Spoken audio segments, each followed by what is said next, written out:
Recording. God bless this video. Yeah, let's move the microphone closer. I don't know. Last time was a little too loud for me. I hope it doesn't make any funky noise this time. We will need to clean up again and again, whether we yell and stress or choose to stay calm and mindful. I just recently heard this somewhere. Life is a picture, but you live in a pixel. It's not a full picture that counts, but each pixel separately that makes up a picture. Before watching, while watching, or after watching the video, sacrifice a moment of your life for me and leave a comment. I need your feedback. And if you are new here, welcome to my channel. Look through my other videos and see how you like it. Quick personal story. All the previous years, I'd experienced a huge FOMO. I stressed about not getting seasonal things done during the fall and Christmas season. I always felt that because I missed so many seasonal events and activities, I wasn't able to fully soak in that season and experience it to the fullest. Last year though, I decided to finally take control of that situation, and all the way in September, I started putting together a list of places, events, and DIYs we need to do in order to experience the fall and Christmas season to the fullest possible potential.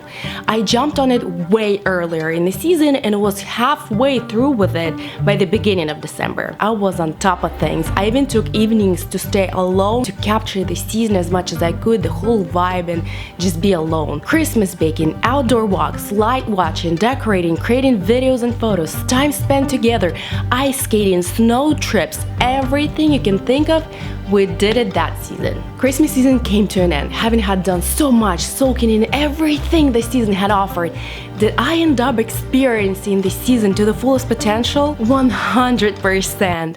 Not. It went by even faster and felt even more blurry than the previous years when I missed out on 90% of all the activities.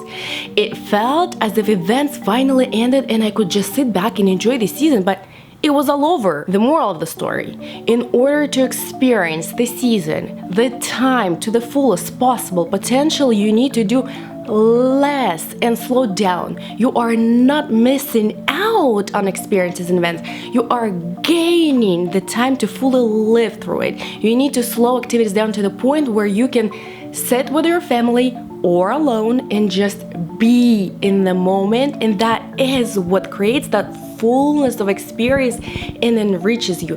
The peace and calm, not the activities and events. Summer isn't any different than the Christmas season. We wait for it, we long for it, we plan a lot, we hope for a lot, and suddenly it's over, and we're left feeling empty and confused as to where those months went. Here's my top tips on how to slow down and really enjoy the time you are living through. Prioritize authenticity. However tempting it is to follow the trends, popular seasonal events, if you chase just that, you will be left empty. If you, on the other hand, prioritize what's been known to be true happiness since ancient times, you will more likely to end up feeling content, even if you skip all the activities and events during the season. What are those authentic things? Whether you are home surrounded by kids, with your friends, at work, driving, doing chores, your mindful presence, calm and peace, acceptance of the situation and people surrounding you is the foundation of the quality of your time. No resistance to the flow. Complete mindful acceptance of everything on your plate currently as is. This state is priceless and takes efforts, but very possible if you approach it mindfully. The step is the absolute necessary beginning. Without wasting your time, very straightforward. Whether you're full of that BS about being a night owl or an early bird, there is only one truth to that. Going to bed early and waking up early is more life-changing than you staying up catching up on things. Health-wise, mind-wise, physically wise, time-wise. It's all around proven to be more effective. Is it harder? Yes, because we've been doing it all wrong our entire life. Changing habits isn't easy. You are most likely to have more resources for yourself, for your family, for activities, and beyond that if you prioritize first of all your rest. Take a look at Maslow's hierarchy of needs, for example, just to see it clear in front of your eyes. Prioritize your own to-do that is necessary for you to feel on track. That is spiritual charge, mental charge, physical charge, little chores that hang over your head. All this can be done early in the morning before anyone gets in your way. And again, this isn't some kind of unattainable monk lifestyle that is impossible to create. This is a very possible and fulfilling lifestyle with just a bit of discipline and prioritizing. The end story is if you truly feel the need to slow down your life, you will find the strength within you to do this little change in your life. Waking up early isn't anything out of extraordinary. It's a habit change and will give in to you easily if you approach it appropriately. Now, you've made it clear what's important and what's artificial in life, and you've marked it for yourself. You prioritize your well-being first and charge up on everything that is important to you before the day chaos kicks in. Especially if you have kids. Chaos begins the moment kids open their eyes. You need a lot of convincing, arguing, persuasion, forcing kids talk, sing, repeat things, they beg, fight, throw things. Their energy is infinite, and this is draining for adults. And even if you charge up on everything before they wake up, you may lose it the first hour of the day, and there is nothing more demotivating than what seems like as failing. How do you go about that? Letting things go as they go. Asking yourself question, is it worth my priceless energy and resources or not? Is this my fight or is it their fight? Do I need to focus on this and interfere? I want them to keep it quieter and not yell. Can I fulfill this myself first? And despite the situation, talk as calmly as I possibly can, breathing in and out. Whatever is happening, control your state first. You cannot demand peace from your kids when their little fight throws you off so easily.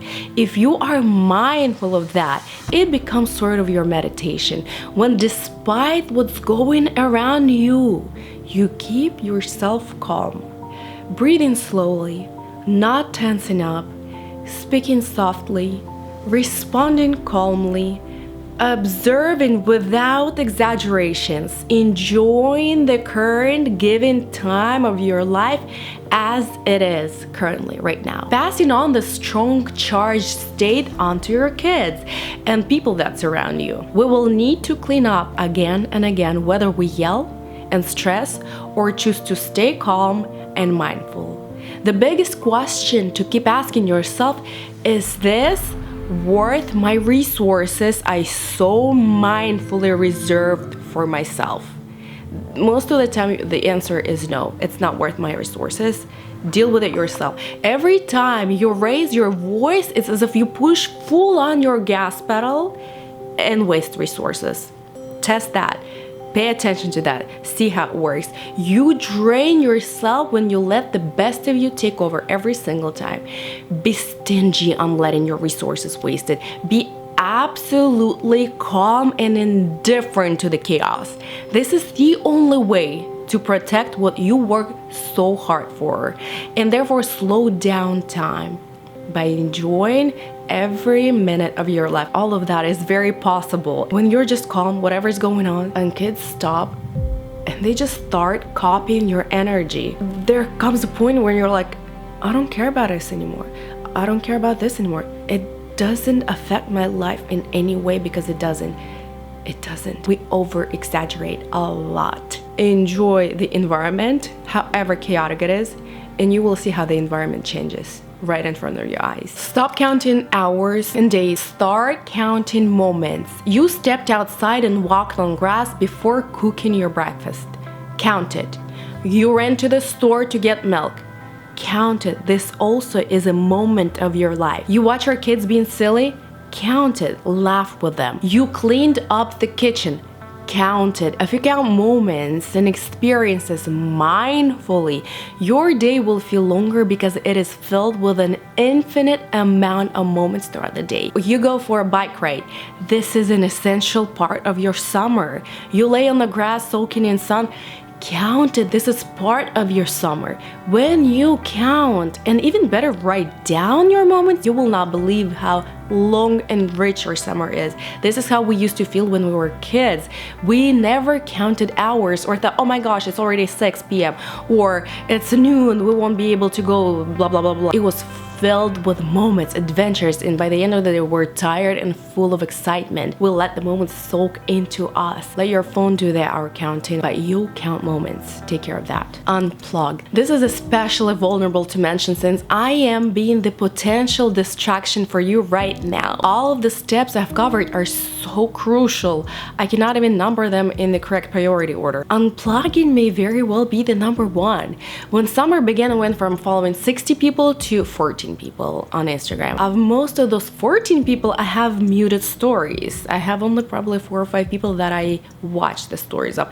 I moved my Instagram app to the very end of my apps list, so it's not the most convenient app to reach within seconds. On YouTube, I only watch videos that I need for work or information that I'm interested in learning currently. I mindfully avoid clicking on interactive content because it only steals my time. Notice how the word mindfulness takes up a big chunk of this video and many other of my videos. Mindfulness is the foundation of discipline, focus, and growth. Any growth. Mindfulness leads you to asking questions, finding answers, which leads to natural slowing down, observing, calming, meditating state. Do everything you can in life mindfully. Only then will you learn to slow down and live through your life, seasons, days, hours, and moments. This is how you can slow down your summer this year. Majority of you will forget about what you just watched before tomorrow comes. Some of you, though, will take time to internalize what you just watched, will make notes for yourself, and start changing your life starting right now, mindfully, with discipline and calm. Seneca wrote in his book On the Shortness of Life, people are frugal in guarding their personal property, but as soon as it comes to squandering time, they are most wasteful of one thing in which it is right to be stingy. Time is a precious resource that we can never get back. I wish all of you to consume content mindfully, feeding your brain and learning something new each time. P.S. Leave your comments. I will see you all in my next video. Bye everyone. Mwah.